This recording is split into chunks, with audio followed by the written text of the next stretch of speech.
2026 August 1 Pamba, Manimala, Meenachil 3 നദികളും ഒരേ സമയം കരകവിഞ്ഞൊഴുകി.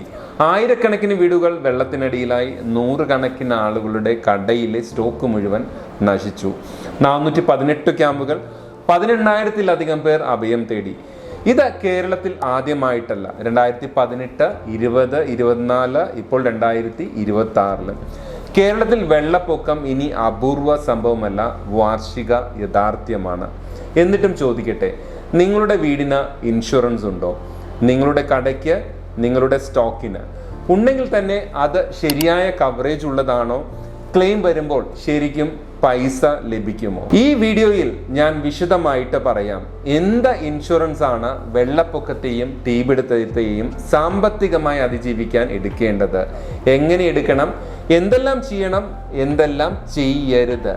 നമസ്കാരം, ട്രസ്റ്റ് ടോക്ക് വിത്ത് സനോജിന്റെ മറ്റൊരു എപ്പിസോഡിലേക്ക് എല്ലാവർക്കും സ്വാഗതം. എൻ്റെ പേര് Sanoj Lal, a trusted financial consultant. കഴിഞ്ഞ 20 വർഷമായി ഇൻഷുറൻസ് ആൻഡ് ഇൻവെസ്റ്റ്മെന്റ് ഇൻഡസ്ട്രിയിൽ വർക്ക് ചെയ്യുന്നു. ട്രസ്റ്റ് ടോക്ക് എന്ന ഈ ഇൻഫോർമേറ്റീവ് ചാനൽ നിങ്ങൾ ഇതേവരെ സബ്സ്ക്രൈബ് ചെയ്തിട്ടില്ലെങ്കിൽ please subscribe this channel to get the right informations at right time.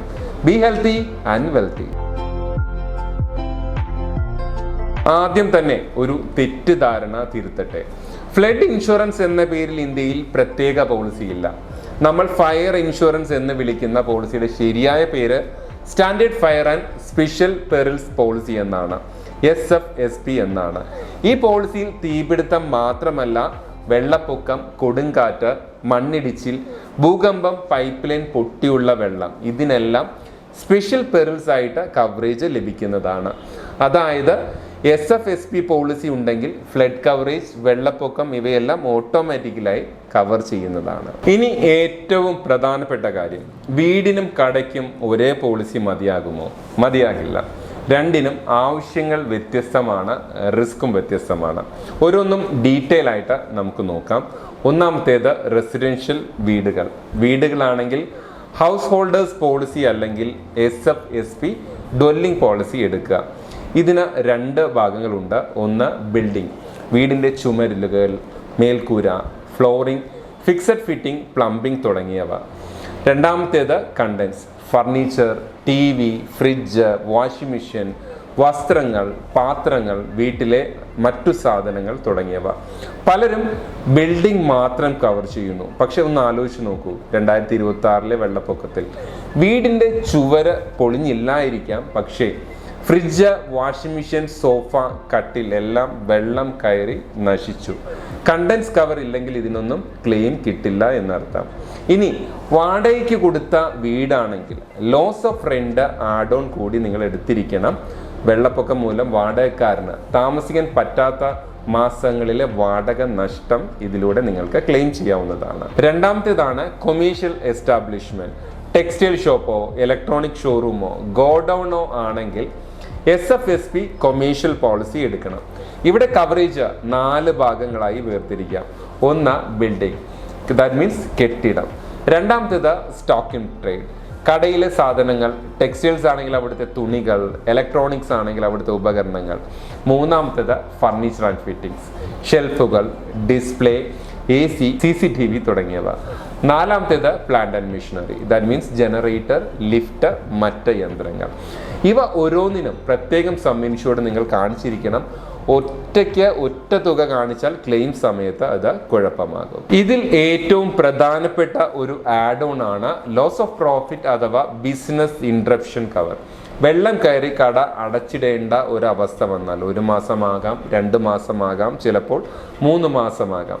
ആ സമയത്ത് നിങ്ങളുടെ വരുമാന നഷ്ടം, ജീവനക്കാരുടെ ശമ്പളം, വാടക, ഇതെല്ലാം ഈ ആഡ് ഓൺ ഉണ്ടെങ്കിൽ മാത്രം നിങ്ങൾക്ക് ക്ലെയിം ചെയ്യാവുന്നതാണ്. ഇതില്ലാതെ കൊമേഴ്ഷ്യൽ പോളിസി എടുക്കുന്നത് പകുതി പരിരക്ഷ മാത്രം എടുക്കുന്നതിന് തുല്യമാണ്. ഇനി ഏറ്റവും പ്രധാനപ്പെട്ട ഭാഗം, പോളിസി എടുക്കുമ്പോൾ എന്തെല്ലാം കാര്യങ്ങൾ നിങ്ങൾ ചെയ്യേണ്ടതുണ്ട്, എന്തെല്ലാം കാര്യങ്ങൾ നിങ്ങൾ ചെയ്യരുത്, ഇത് നമുക്ക് ഡീറ്റെയിൽ ആയിട്ട് മനസ്സിലാക്കാം. ഒന്നാമത്തെ കാര്യം, സം ഇൻഷുർഡ് കൃത്യമായിരിക്കണം. കെട്ടിടത്തിന്റെ റീഇൻസ്റ്റേറ്റ്മെന്റ് വാല്യൂ അടിസ്ഥാനമാക്കി മാത്രം സം ഇൻഷുർഡ് ഇടുക. അതായത് ഇന്ന് ഈ കെട്ടിടം പുതിയതായി പണിതാൽ എത്ര രൂപ ചെലവ് വരും, ആ തുക മാത്രം കറക്റ്റായിട്ട് പോളിസിയിൽ കാണിക്കുക. ഭൂമിയുടെ വില ഒരിക്കലും ഉൾപ്പെടുത്തരുത്. വെള്ളപ്പൊക്കത്തിൽ ഭൂമിക്ക് ഒന്നും സംഭവിക്കില്ല, കെട്ടിടത്തിനാണ് കേടുപറ്റുക. ഭൂമിയുടെ വില കൂട്ടിയാൽ അനാവശ്യമായി നിങ്ങളുടെ പ്രീമിയം കൂടുന്നതാണ്. പക്ഷെ ക്ലെയിം കിട്ടുമ്പോൾ ഒരു ഗുണവും കിട്ടുന്നതുമല്ല. അതുപോലെ തന്നെ സ്റ്റോക്കിന് ഏത് സമയത്തും കടയിൽ ഉണ്ടാകുന്ന പരമാവധി വാല്യൂ അടിസ്ഥാനമാക്കി നിങ്ങൾ സ്റ്റോക്ക് വാല്യൂ ഇടണം. ഓണം, ക്രിസ്മസ് സീസണിൽ സ്റ്റോക്ക് ഇരട്ടിയാകും. അതുകൂടി കൺസിഡർ ചെയ്തിട്ട് വേണം സ്റ്റോക്ക് വാല്യൂ ഡിറ്റർമിൻ ചെയ്യാൻ വേണ്ടി. രണ്ടാമത്തേതാണ് declaration of policy. Textile, electronics, kirana പോലുള്ള ബിസിനസ് സ്റ്റോക്ക് എല്ലാ മാസവും മാറിക്കൊണ്ടിരിക്കും. ജനുവരിയിൽ ചിലപ്പോൾ 20 ലക്ഷമായിരിക്കും, ഓണത്തിന് 60 ലക്ഷമായിരിക്കും. ഇതിന് ഡിക്ലറേഷൻ പോളിസി എടുക്കുന്നത് നല്ലതാണ്. ഓരോ മാസവും യഥാർത്ഥ സ്റ്റോക്ക് വാല്യൂ ഇൻഷുറൻസ് കമ്പനിയെ അറിയിക്കുക. വർഷാവസാനം ശരിയായി സ്റ്റോക്ക് കണക്കാക്കി അധിക പ്രീമിയം നിങ്ങൾക്ക് റീഫണ്ട് ചെയ്യുകയോ കുറവുണ്ടെങ്കിൽ അഡ്ജസ്റ്റ് ചെയ്യുകയോ ചെയ്യാവുന്നതാണ്. ഇത് ഏറ്റവും ഫെയറും സേഫുമായ രീതിയാണ്. ഇനി നിങ്ങൾക്ക് ഒന്നിലധികം ലൊക്കേഷനിൽ സ്റ്റോക്ക് ഉണ്ടെങ്കിൽ ഷോപ്പ്, ഗോഡൗൺ, ഫ്ലോട്ടർ പോളിസി എടുക്കാവുന്നതാണ്. ഒറ്റ പോളിസിയിൽ എല്ലാ ലൊക്കേഷനും കവർ ആവുകയും ചെയ്യും. മൂന്നാമത്തെ കാര്യം ഒക്യുപ്പൻസി കോഡ്. ഇത് എന്താണെന്ന് ഇപ്പോഴും പലർക്കും അറിയില്ല. പക്ഷെ ക്ലെയിം അപ്രൂവൽ ഇതിൻ്റെ അടിസ്ഥാനത്തിലാണെന്ന് പ്രത്യേകം ഓർക്കുക. പറയാം, പോളിസിയിൽ ഈ കെട്ടിടം എന്തിനാണ് ഉപയോഗിക്കുന്നത് എന്ന് നിങ്ങൾ രേഖപ്പെടുത്തേണ്ടത് മസ്റ്റാണ്. വീടാണോ, ഓഫീസാണോ, ടെക്സ്റ്റൈൽ ഷോപ്പാണോ, ഗോഡൗൺ ആണോ, അതോ ഹോട്ടലാണോ? ഇത് യഥാർത്ഥ ഉപയോഗവുമായി ഒത്തുപോകണം. വീട് എന്ന് എഴുതിയിട്ട് കട നടത്താൻ പറ്റുമോ? ഇല്ല. അല്ലെങ്കിൽ ഓഫീസ് എന്ന് എഴുതിയിട്ട് ഗോഡൗൺ ആയിട്ട് ഉപയോഗിച്ചാൽ ക്ലെയിം പൂർണ്ണമായും നിരസിക്കപ്പെടും. 1 രൂപ പോലും നിങ്ങൾക്ക് കിട്ടില്ല. ഇനി നാലാമത്തെ ഡൂസാണ് ആഡ് ഓൺ ശരിയായിട്ട് നിങ്ങൾ തിരഞ്ഞെടുക്കുക. അതായത് SFSB ബേസ് പോളിസി മാത്രം പോരാ. വീടാണെങ്കിൽ loss of rent, removal of debris, architect's fees. ഇനി കടയ്ക്കാണെങ്കിൽ loss of profit, removal of debris, escalation clause എന്നിവ ആഡ് ഓൺ ആയിട്ട് നിങ്ങൾക്ക് തിരഞ്ഞെടുക്കാവുന്നതാണ്. റിമൂവൽ ഓഫ് ഡെബ്രീസ് എന്താണെന്ന് നിങ്ങൾക്ക് മനസ്സിലായോ? വെള്ളം ഇറങ്ങിയ ശേഷം ചെളി, മാലിന്യങ്ങൾ, മറ്റു അവശിഷ്ടങ്ങൾ ഇതെല്ലാം മാറ്റുന്നതിനുള്ള ചെലവ്. ഇതിന് തന്നെ ലക്ഷങ്ങളാകാം. ഈ ആഡ് ഓൺ ഉണ്ടെങ്കിൽ ഈ ചെലവെല്ലാം നിങ്ങളുടെ സ്വന്തം പോക്കറ്റിൽ നിന്ന് വഹിക്കേണ്ട ആവശ്യമില്ല. ഇതിനെല്ലാം കവറേജ് ലഭിക്കുന്നതാണ്. അതുപോലെ തന്നെ ടെററിസം കവർ SFSBയിൽ ഡിഫോൾട്ടായിട്ട് കവർ ചെയ്യില്ല. നിങ്ങൾക്ക് ആവശ്യമാണെങ്കിൽ ഇത് റൈഡറായിട്ട് നിങ്ങൾക്ക് ആഡ് ഓൺ ചെയ്യാവുന്നതാണ്. ഇത്രയും നേരം നമ്മൾ ഡിസ്കസ് ചെയ്തത് ഇൻഷുറൻസ് പോളിസിയിൽ, ഫയർ ഇൻഷുറൻസ് പോളിസിയിൽ ചെയ്യാൻ പറ്റുന്ന കാര്യങ്ങളാണ്. ഇനി ചെയ്യരുതാത്ത കാര്യങ്ങളാണ് നമ്മൾ ഡിസ്കസ് ചെയ്യുന്നത്. അതിലെ ഫസ്റ്റ് വൺ, അണ്ടർ ഇൻഷുറൻസ്. ഒരിക്കലും സം ഇൻഷുർഡ് കുറച്ച് കാണിക്കരുത് പ്രീമിയം ലാഭിക്കാൻ വേണ്ടി. ഇതിന് ഏറ്റവും വലിയ അപകടം ആവറേജ് ക്ലോസ് ആണ്. ഒരു ഉദാഹരണം പറയാം. നിങ്ങളുടെ ടെക്സ്റ്റൈൽ ഷോപ്പിൽ 50 ലക്ഷം രൂപയുടെ സ്റ്റോക്ക് ഉണ്ട് എന്ന് വിചാരിക്കുക. പക്ഷേ പ്രീമിയം കുറയ്ക്കാൻ വേണ്ടി നിങ്ങൾ എന്ത് ചെയ്തു? 25 ലക്ഷം രൂപ മാത്രം സം ഇൻഷുർഡ് ഇട്ടു. വെള്ളപ്പൊക്കം വന്നു. വെള്ളപ്പൊക്കത്തിൽ 10 ലക്ഷം രൂപയുടെ സ്റ്റോക്ക് നശിച്ചു എന്ന് കരുതുക. 10 ലക്ഷം കിട്ടുമെന്ന് നിങ്ങൾക്ക് ഉറപ്പാണ്, പക്ഷേ കിട്ടില്ല. ഇൻഷുറൻസ് കമ്പനി ഈ വാല്യുവേഷൻ ഇങ്ങനെ കണക്കാക്കും: സം ഇൻഷുർഡ് 25 ലക്ഷം രൂപ ശരിയാണ്, പക്ഷെ യഥാർത്ഥ വാല്യൂ എന്ന് പറയുന്നത് 50 ലക്ഷം രൂപയാണ്. അതായത് 50% മാത്രമേ നിങ്ങൾ ഇൻഷുർ ചെയ്തിട്ടുള്ളൂ. അതുകൊണ്ട് 10 ലക്ഷത്തിൻ്റെ ക്ലെയിമിന് 50% മാത്രമാണ് നിങ്ങൾക്ക് ലഭിക്കുക. 5 ലക്ഷം രൂപ മാത്രമേ നിങ്ങൾക്ക് ക്ലെയിം ആയിട്ട് കിട്ടുകയുള്ളൂ. ചെറിയ പ്രീമിയം ലാഭിക്കാൻ വേണ്ടി നിങ്ങൾ 5 ലക്ഷം രൂപ നഷ്ടപ്പെടുത്തി. ഇതാണ് അണ്ടർ ഇൻഷുറൻസിന്റെ ഏറ്റവും വലിയ ദുരന്തം. രണ്ടാമത്തെ ഡോണ്ടാണ് ഒക്യുപ്പൻസി മാറ്റം അറിയിക്കാതിരിക്കുക. കെട്ടിടത്തിന്റെ ഉപയോഗം മാറിയാൽ ഉടനെ തന്നെ നിങ്ങൾ ഇൻഷുറൻസ് കമ്പനിയെ അറിയിക്കേണ്ടതാണ്. വീട് കടയാക്കി, കട ഗോഡൗൺ ആക്കി, ഓഫീസ് ഹോട്ടലാക്കി, ഇതൊന്നും ഇൻഷുറൻസ് കമ്പനി അറിയിക്കാതിരുന്നാൽ ക്ലെയിം സമയത്ത് സർവേയർ ഇത് തീർച്ചയായും കണ്ടുപിടിക്കും. ക്ലെയിം റിജക്റ്റ് ആകും. ഇതിന് ഒരു റിലാക്സേഷനും ഇല്ല. എസ്കലേറ്റ് ചെയ്തിട്ട് ഒരു കാര്യവുമില്ല. മൂന്നാമത്തെ ഡോൺസ് ആണ് പോളിസി ഒരിക്കലും ലാപ്സ് ആക്കരുത്. വെള്ളപ്പൊക്കവും തീപിടുത്തവും എപ്പോൾ വരുമെന്ന് ആർക്കും അറിയില്ല.